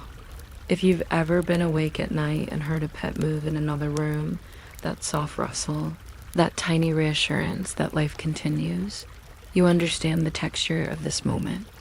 Loki, for his part, does not present the situation like a punchline. He doesn't build suspense. He doesn't flourish. He simply arrives, and the burden arrives with him, and the room has to adjust. This is, in its own odd way, Loki's most honest act. Loki is often the god of sideways explanations, the one who gives you an answer that creates new questions. Here, he offers no explanation at all, because the explanation would require language that turns private cost into public entertainment. And even Loki occasionally knows when not to turn something into a performance. Or maybe he does know, and maybe that knowledge is part of what makes his face look slightly different when he returns. Not sad, not proud, just rearranged. The gods respond in their careful way. They don't congratulate him. They don't accuse him. They don't ask too many questions at first, because questions are sharp, and they can feel the softness of the moment. There are times when even a god can sense that the room needs gentleness. They look at Loki, and then they look at what he has brought, and their mythic confidence stutters for half a second, as if the universe itself is briefly unsure which category this belongs in. The hall remains quiet long enough for you to imagine hearing the fire crackle. The new wall outside holds winter back. Inside, the air holds its breath. And then, very slowly, the story settles into the truth it has been building toward. Loki's absence wasn't empty. It was full of time, full of consequence. Full of a process the gods could not rush and could not witness without changing it. The secret took time, and now the time has finished shaping itself into something the world can see. It is a strange kind of lesson, but we don't need to label it. We can just let it exist. Plans can be fixed. Bargains can be undone. But the way you undo them matters, and sometimes the cost appears later, not to punish you, but simply because that's how cause and effect behave. They arrive on their own schedule, like winter. If you want another small micro hook, think about how the Norse world loves the idea that solutions come with side effects. Magic is never free. Cleverness is never neat. Even Odin's wisdom comes from trades that sound, frankly, inconvenient. Loki's cleverness, too, produces outcomes that are useful and uncomfortable in equal measure. That's part of why the gods don't know what to do with him. He is both their problem and their tool. He fixes what he breaks, and he breaks what he fixes. And now he has returned with a living remainder of a plan that worked. The new life counts its steps in a way that feels almost like counting time. Small shifts, small taps, a quiet rhythm. The gods begin, slowly, to make room for it, not because they understand it fully, because they must. Even gods have to adapt to what their own actions create. You can imagine the stable being prepared, straw laid down, water brought, the air warmed with the patient heat of a fire. You can imagine someone muttering, not cruelly, just wearily, that Loki's solutions are always creative, and someone else replying that creative is a polite word for it. That's the kind of dry humor Asgard might allow itself here, because humor is how you keep the edges from cutting too deeply, that even that humor stays soft. No one laughs too hard. The room remains in a kind of hush, as if the myth itself is being careful not to overstimulate you. If you're listening in bed, you can let that hush spread outward, like a blanket. The wall stands outside. The night is calmer. The gods are quieter. Loki is present again, but not in his usual noisy way. The story isn't asking you to feel excited. It's asking you to notice the slow settling of consequence into routine. The way a new chair becomes part of a room after a few days. The way a new sound becomes background after a few nights. And as the scene drifts, you can let your attention drift with it. The secret has taken time, and the time has done what time does. It has transformed, waiting into arrival. The hall will eventually fill with noise again. The gods will eventually argue about something else. Odin will eventually turn his attention toward the usefulness of what has been brought. But for now, everything stays in this soft middle state where nothing is concluded. Nothing is resolved too neatly, and the only thing that really matters is the quiet persistence of life continuing to breathe, to shift, to exist, while the world holds steady around it. And your own thoughts can follow that steadiness downward, slower and slower, until the story becomes just another gentle background rhythm, like a distant hoofbeat counting time in the dark long after you've stopped trying to count with it. You might assume that the strangest horse in Norse mythology would arrive with thunder, or at least with someone making a dramatic announcement, but Sleipnir's first real entrance into Asgard is quieter than that. It's more like the soft realization that there is new warmth in the stable, and the straw has been pressed down in a fresh pattern, and the air smells faintly of breath and clean wood, and that particular calm you only get when something living is sleeping nearby. 8 legs do not stomp. 8 legs do not demand attention. 8 legs at first mostly just fold in odd directions, the way a foal's limbs always look like they were assembled in a hurry. Except this time the universe apparently ordered extra pieces and decided not to return them. In the beginning, the most remarkable thing about Sleipnir is not speed, not power, not prophecy, but balance. A normal foal stands with a kind of hopeful wobble, like it's learning gravity by negotiating with it. Sleipnir stands as if gravity is an old acquaintance. The legs arrange themselves beneath him in a way that feels almost tidy, which is unfair, because most of us spend years trying to feel tidy, and this horse achieves it while still being a baby. The hooves test the ground one at a time, and because there are more of them, the testing turns into a gentle rhythm, like someone drumming their fingers on a table, except the table is the world. If you listen closely to that rhythm, you can imagine how 8 hooves might make walking feel less like stepping and more like rolling forward in small, careful waves. The gods, who can look at a burning sky and remain oddly composed, become quietly attentive here because this is not a burning sky. This is a small creature learning its shape. There is something disarming about that. Even Thor, who generally prefers solutions that involve direct impact, can't really smash a situation like this into clarity. Odin, who collects strange things the way people collect souvenirs they insist are very meaningful, watches with that stillness he uses when he's evaluating something useful. Odin doesn't need to say much. He is the kind of being who treats silence as a tool. When he looks at Sleipnir, it's not sentiment, exactly. It's recognition. He understands at once that this is not just a horse, but a kind of passageway with a mane. A moving doorway that can carry him where ordinary feet can't go, which is an impressive job description for a creature that, right now, is mostly trying not to trip over itself.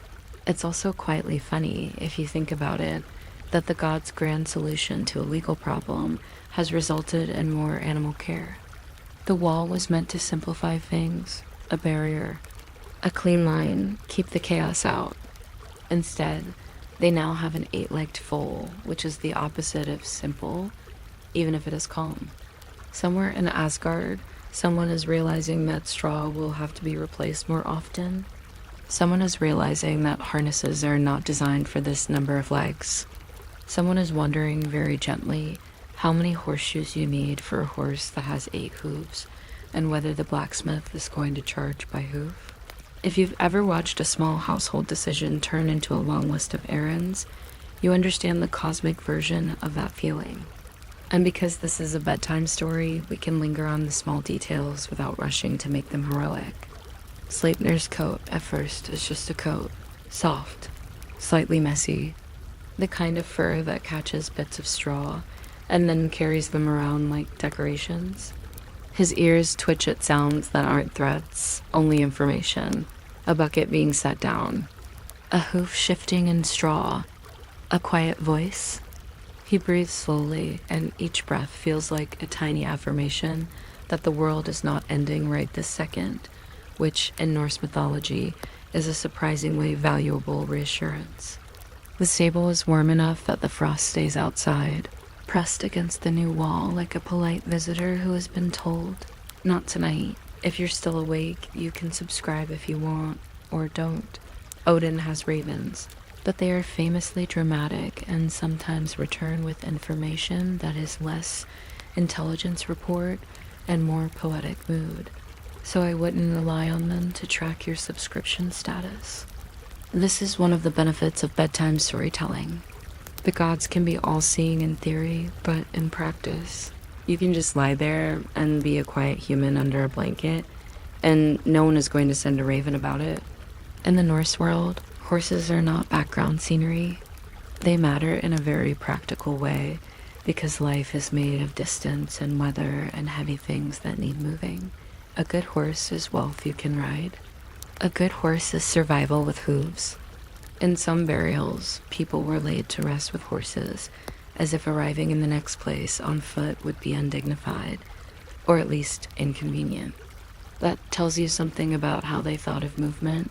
Movement was not just travel. It was status. It was continuity. It was the ability to cross from one state of life to another with a little dignity.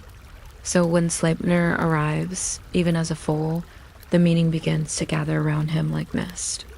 Odin knows it, the other gods sense it. Even if no one says it out loud, they can feel that this horse is going to become a symbol, and symbols have a way of demanding careful handling, like fragile pottery, except the pottery can run. Naming him as a kind of gentle spell. Sleipnir. The name sounds like sliding, like gliding, like something moving smoothly over an uneven surface. Names in Norse myth often do that. They don't just label, they describe. They compress a whole vibe into one word. And once the name is spoken, the horse belongs in the world in a new way. He becomes part of the furniture of myth. Not furniture in the sense of being static, but furniture in the sense of being expected, like a chair you assume will be there when you enter a room. You can see how myths build themselves that way. Something strange happens. A name is given. The strange thing becomes an object you can reference. Then it becomes a tool. Then it becomes inevitable. Odin's interest, of course, isn't limited to admiration. Odin doesn't admire for long. Odin assesses. He leans toward utility in the same way some people lean toward caffeine. It's not personal. It's his nature. Odin is always looking for ways to move between worlds, between states of knowing, between the normal and the hidden. He hung on a tree for knowledge. He traded an eye for wisdom. He sends his ravens out like living questions. When a horse arrives that seems built for crossing, built for carrying, built for not slipping when the ground becomes metaphor, Odin's attention sharpens, even if his face remains calm. It's like watching someone notice a new shortcut on their daily route and immediately start mentally rearranging their schedule around it. Still, we don't have to rush to the dramatic rides, to the famous journeys. We can stay in the softer part of the story, where a foal learns what it means to be a creature with more legs than anyone is used to counting. Because counting is part of the charm here. The myth keeps pointing your attention back to number 8, not 7. Not 9, but 8, as if the universe decided that even numbers feel steadier. If you want a small micro hook to keep your mind gently curious, you can imagine how a stable hand might count them repeatedly. Not because they doubt the count, but because counting is how people process the unreal. 1, 2, 3, 4, 5, 6, 7, 8, and then a quiet pause where the brain says, yes, still 8, as if confirming a grocery list. The stable becomes a place where the divine feels almost ordinary. There is straw, there is water, there is the smell of wood and animal warmth. There is the repetitive sound of hooves shifting. If you're listening in bed, you can let your mind picture that stable like a calm room, a sheltered room, a room where the biggest issue is whether the bucket is full. The irony is that the gods have spent so much effort building a wall to keep chaos out, and now the most unusual thing in their home is inside their own stable, breathing quietly. But unusual doesn't have to mean dangerous. Sometimes it just means new. Sometimes it just means you have to widen your idea of what normal looks like. Sleipnir's movements, even at this early stage, hint at the kind of creature he will become.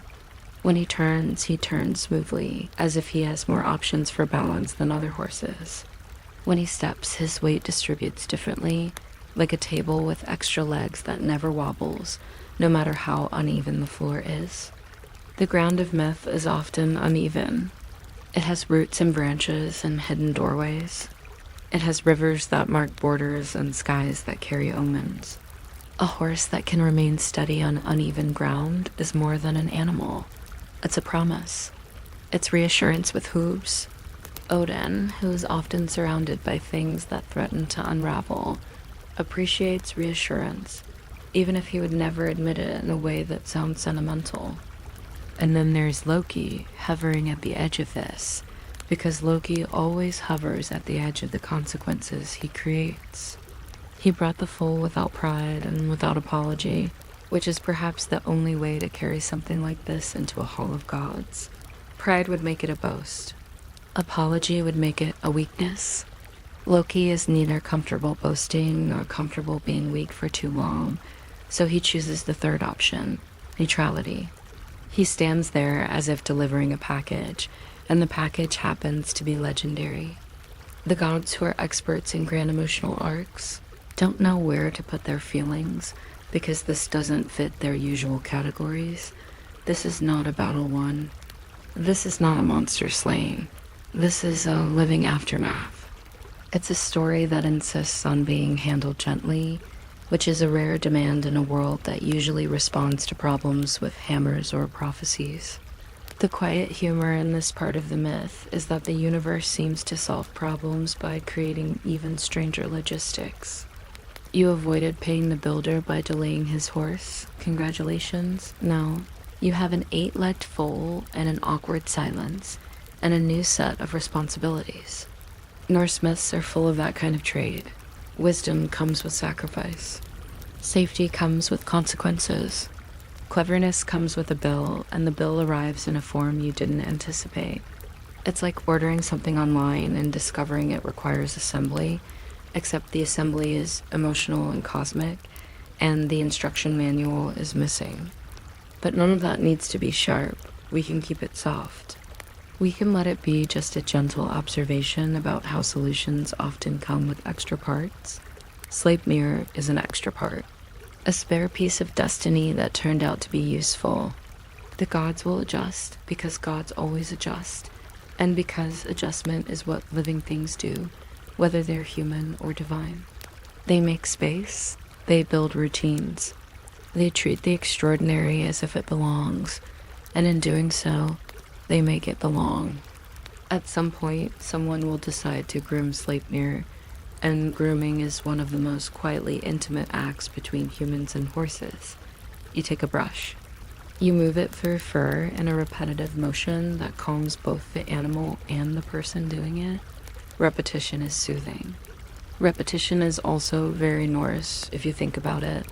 The sea repeats, the seasons repeat, the stories repeat, the brush moves again and again, and the foal learns that touch can be gentle, that the world can be predictable, that not every interaction is a test.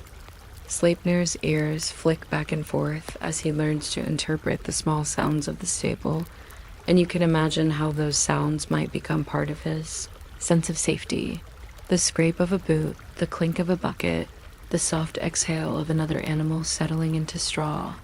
And because we're drifting in a bedtime tone, we can also let a few small mythic facts float by like leaves on a slow stream.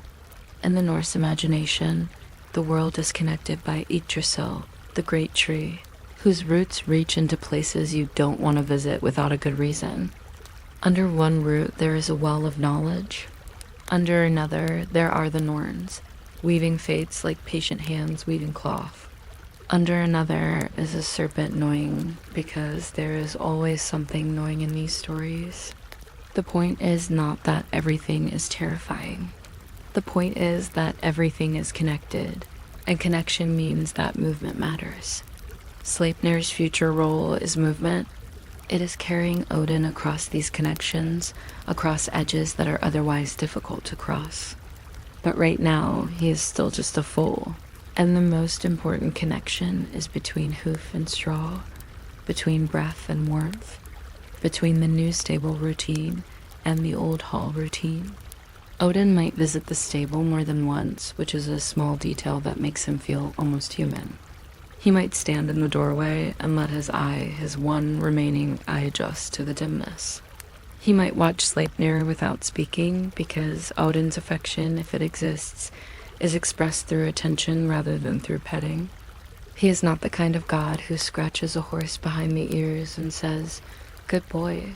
He is the kind of god who says nothing and then later uses the horse to travel between worlds. That's his version of bonding. Practical, slightly intense, effective.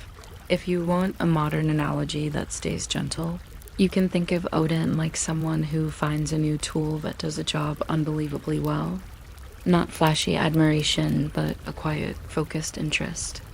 The way a person might stare at a perfectly designed multi-tool and think, "This is going to change my life," and then proceed to use it for everything, including tasks it was not intended for, simply because it's there and it works. Sleipnir will become that kind of tool, except he is alive, which makes the analogy imperfect in the way all modern analogies are imperfect when applied to myth. But it gives your mind something soft to grasp. Odin sees function, and function becomes fate. And still, the foal remains calm. That calmness is what makes him feel safe in a bedtime story. He isn't introduced as a wild creature that needs taming. He's introduced as a quiet, balanced presence. It is almost as if the myth itself wants to soothe you with this image, an impossible animal that is not alarming, not frantic, not loud, just steady. If your mind tends to get caught on the idea of 8 legs, you can let it become a gentle counting game. 1, 2, 3, 4, 5, 6, 7, 8. Then breathe out. Counting is what people do when they're trying to relax. The myth, without intending it, gives you something countable. In time, Sleipnir will grow. He will become larger, stronger, more clearly a creature of myth, rather than a creature of stable straw. But we don't need to race toward that. We can stay in the middle, the slow part, the part that feels like a long evening where nothing urgent happens. The wall stands, the hall murmurs, the stable breathes. Loki lingers in the background like a question no one wants to ask too loudly. Odin watches with quiet calculation. And Sleipnir, with his too many legs and too much calm, settles into existence as if existence has always had room for him. If you're still awake, you're doing fine. You're allowed to be awake. The story isn't trying to hurry you. It's just offering you gentle textures, straw, breath, soft hoof taps, the faint warmth of a sheltered room while winter presses its cold face against stone outside. And if your thoughts wander, let them wander the way a foal wanders within a stall. A few steps, a pause, a sniff at something unimportant, a slow turn, and then stillness again. Eventually, Odin will claim Sleipnir more formally. Not with a ceremony, because Odin doesn't need ceremonies to claim what he has already decided belongs to him. It will be more like a natural shift, a saddle placed, a hand on a mane, a first ride that isn't dramatic, just careful. But even that first ride, we can imagine it without excitement. More like the quiet feeling of a new routine forming. Odin stepping onto the horse's back with the ease of someone who has stepped onto many strange things in his life. Sleipnir adjusting his stance to accommodate weight, not struggling, just adapting. 8 legs making the load feel lighter, as if the world is being carried by more supports than usual.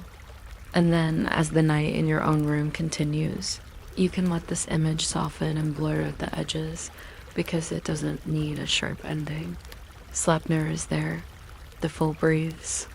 The stable holds warmth. The wall holds winter. The gods, for once, do not shout. The story does not demand a climax. It simply continues in a calm loop of detail, context, gentle humor, and quiet return, like a lullaby made out of myth. And if you notice your thoughts getting heavier, if you notice your eyelids wanting to close, you can let them close without feeling like you're missing anything important, because the horse will still be breathing in the straw, the wall will still be standing, the rainbow bridge will still be glowing somewhere in the distance, and the world, with all its strange bargains and stranger outcomes, will keep moving on its own steady rhythm. 1, 2, 3, 4, 5, 6, 7, 8. A soft counting of hooves that doesn't need you to stay awake to finish the count. Keep the facts in one jar and keep the meaning in another, because mixing them too hard makes the story feel like a stone in your shoe. In one jar, you can place the simple pieces, the ones that don't argue back. A bargain, a wall, a builder, a stallion, a forest, a foal. They clink together like dry pebbles. They are measurable. They have edges. In the other jar, you place the softer things that are harder to carry in public. The way a home can be saved without anyone singing about the price. The way a clever solution can arrive wrapped in silence. The way a plan can succeed and still leave you changed. If you listen long enough, you can hear the jars in your mind settle. The way a room settles after someone closes a door gently. Norse stories are full of oaths, and oaths are interesting because they are both very loud and very quiet at the same time. Loud because they're spoken. Quiet because once they're spoken, they follow you around like a shadow that doesn't need to announce itself. In the old world that shaped these myths, promises weren't just polite sounds you made in conversation. They were social glue. Sometimes they were legal glue. Sometimes they were the kind of glue that, if you pulled at it, pulled your whole life with it. People met at assemblies, things to argue and decide and remember rules out loud. And the idea was that words could hold a community together the way a well-built wall holds back weather. Which is a comforting thought, honestly, even if it's also a bit optimistic. Words are light, and yet people have always tried to use them as bricks. The gods in the story try it too. They put their faith in a contract the way someone puts faith in a lock, and then they learn what people learn every day. Locks work, but only if you remember that someone else might also know how they work. The bargain at first was meant to create safety. It was meant to make Asgard feel less exposed, less porous, less like a place where winter and trouble could wander in without wiping their feet. And in a way, it succeeds. The wall stands.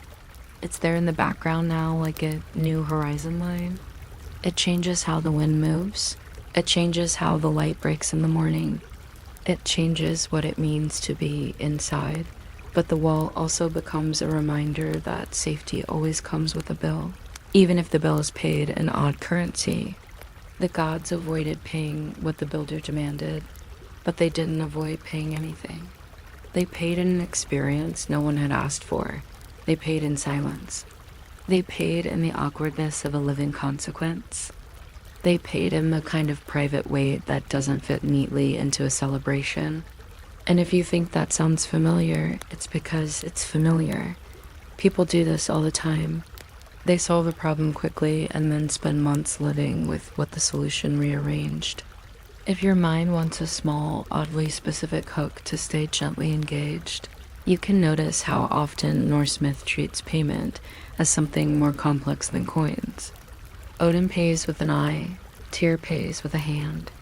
Even wisdom has a price tag made out of body parts and time and discomfort. The culture behind these stories knew, in a very practical way, that value is rarely free. Horses were valuable. Oaths were valuable. Reputation was valuable. Even a single insult could be treated like a debt that needed collecting, which is not a lifestyle I recommend before bed, but it is a detail that makes the world feel textured. In that context, the birth of sleipnir is almost like a mythic receipt. Proof that something was exchanged, even if the exchange wasn't written on paper. A quiet reminder that the universe keeps accounts, but it doesn't always itemize them in a way you can understand at the moment. Sleipnir himself now is not a problem to be solved. He's simply there, breathing, learning, becoming. It's comforting that the most improbable creature in the story is also the calmest. 8 legs could have been chaos. 8 legs could have been a joke that never stops being a joke. Instead, 8 legs become steadiness. They become extra support. They become the kind of physical reassurance you can feel without understanding it. The stable, if you imagine it, is warm enough that the air has a soft thickness to it. Straw shifts with a whisper when the foal adjusts. A bucket sits and waits to be used, which is a kind of patience we don't talk about enough. Outside, the wall keeps winter out like a firm hand held up without anger. Inside, Sleipnir's breathing makes a slow rhythm that doesn't demand your attention, only offers it in, out, in, out. If you're listening in bed, you can borrow that rhythm without asking permission. There's a quietly amusing thought tucked into this too, because the gods, who are so grand in the telling, still have to deal with very normal questions now. How do you groom a horse with 8 legs without getting distracted and counting them repeatedly like you? Rechecking your pockets for keys. How do you fit tack to a creature that no saddle maker has ever made a standard size for? Do you buy 8 horseshoes, or do you become the first person in history to create a bulk discount on horseshoes? The myth doesn't linger on these details, but bedtime stories can, because bedtime stories are allowed to be domestic, and domestic details are soothing. They make the divine feel less sharp. They turn the universe into a house, and in a house you can relax, because houses are built for resting, even if they belong to gods who rarely do. Odin, in particular, makes the story feel both colder and calmer at once. Odin understands Sleipnir immediately, not because he's sentimental, but because he recognizes function like a person recognizes a path through snow that someone else has already walked. Odin is always looking for ways to move between boundaries, between worlds, between states of knowing. He's not the god of staying put, he's the god of leaning forward. and sleipnir is forward-leaning made flesh. In some tales, sleipnir carries Odin to places that don't feel like places at all, across roads that aren't quite roads. That future hums quietly behind this moment like a distant engine, but you don't have to write into it tonight. You can just let the idea sit. A horse can be a doorway. A creature can be a method. A strange outcome can become a tool. That's the way the Norse imagination often works. It doesn't waste its strangeness.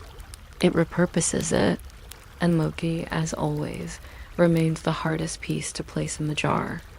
Loki brought the foal without pride and without apology, which is perhaps the only way to carry something like this into a hall that thrives on public stories. Pride would make it a boast. Apology would make it an admission of weakness. Loki is allergic to both for long periods of time, so he offers neutrality, which looks like silence, which looks like a person standing slightly apart, watching everyone decide what to do with the thing he has delivered. The gods speak carefully because even gods don't know where to place this kind of story. They can handle loud trouble. They can handle obvious villains. They can handle prophecies with teeth. They struggle with private costs because private costs don't give you a clean speech to make. They just sit there and you have to live next to them. If you want another micro hook, one that stays gentle, think about the idea of hospitality in the Norse world. There's a strong theme in old northern cultures. A traveler arrives, you feed them, you give them a place by the fire, because the weather can kill someone faster than an enemy can. Hospitality is not always kindness. Sometimes it's survival, sometimes it's status, sometimes it's just tradition. And now, in an odd twist, Asgard has to show a kind of hospitality to its own consequence. The foal is in a way a traveler from the forest night arriving at the door of the gods. Home with no explanation and no luggage, only breath and legs, and the strange calm of something that has no idea what it symbolizes.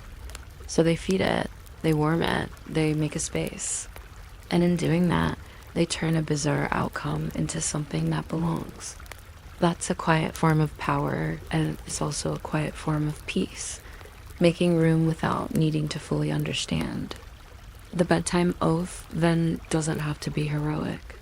It doesn't have to be a vow sworn on a spear or a ring or a sacred stone. It can be smaller, softer, something you barely say aloud. It can be an agreement you make with yourself, the way you pull a blanket higher without thinking. Keep the facts in one jar and keep the meaning in another. Let the facts be boring.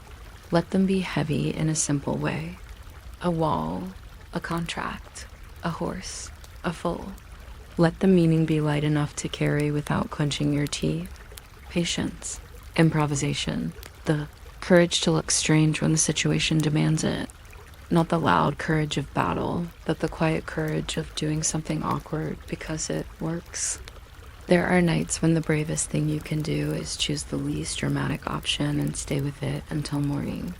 Tomorrow, if you want, notice what carries you when plans fail. Not the big speeches you make to yourself, because speeches are tiring. Notice the small supports. A routine that returns you to calm. A friend who answers in a normal voice. A habit like making tea, or turning the pillow to the cool side, or counting slowly without rushing to the end. These are your extra legs. These are your quiet supports. In the Norse story, the world gets an 8-legged horse out of a mistake and a fix tangled together. In your world, you get small methods, small tricks of steadiness. They are less mythic, but they are real, and reality, when it's gentle, is often more useful than myth. The wall stands. This is the simplest line the story can offer, and it's also the most soothing. The wall stands. It means the problem that started the whole mess has been handled, at least for now. Winter is outside, breathing on stone like a slow animal. Inside, the stable is warm, and the strange foal rests, and 8 hooves, when they move, whisper forward with a sound that is more like reassurance than like thunder. You can imagine that whisper as a soft metronome, counting time in a way that doesn't pressure you. 1, 2, 3, 4, 5, 6, 7, 8. Then pause. Then the count dissolves into the background, the way your own breathing dissolves into the background when you stop checking it. And if your mind tries to tug the story into a neat conclusion, you can let it try, and then you can let it relax. Norse myths rarely conclude neatly anyway. They keep going. They branch. They echo. They return later with different angles. This one can do the same. It can drift. It can fade. It can leave you with images instead of answers. A contract folded like a dangerous little bird, a wall catching frost, a forest path soft under hooves, a hall that goes quiet when it doesn't know what to say, a stable where the impossible breathes peacefully. Those images don't need to resolve into a moral. They can simply become the kind of gentle clutter that fills a mind just enough to keep it from grasping at sharper worries. So let the meaning stay lightly held. Let it be the kind of thought you don't squeeze. Plans fail. Sometimes they fail because the world is complicated. Sometimes they fail because someone, divine or otherwise, agreed too quickly. Sometimes they fail because deadlines are rude and don't care about your feelings. And still, most nights the world doesn't end. Most nights the wall stands. Most nights the sky stops worrying for a while, not because everything is solved forever, but because it's allowed to rest between problems. You are allowed to rest between problems too. The story is not asking you to stay alert, it's asking you to soften. It's asking you to notice how calm can be built out of small repetitions, breath, straw, warmth, quiet counting, a thought that returns and returns until it becomes lullaby instead of alarm.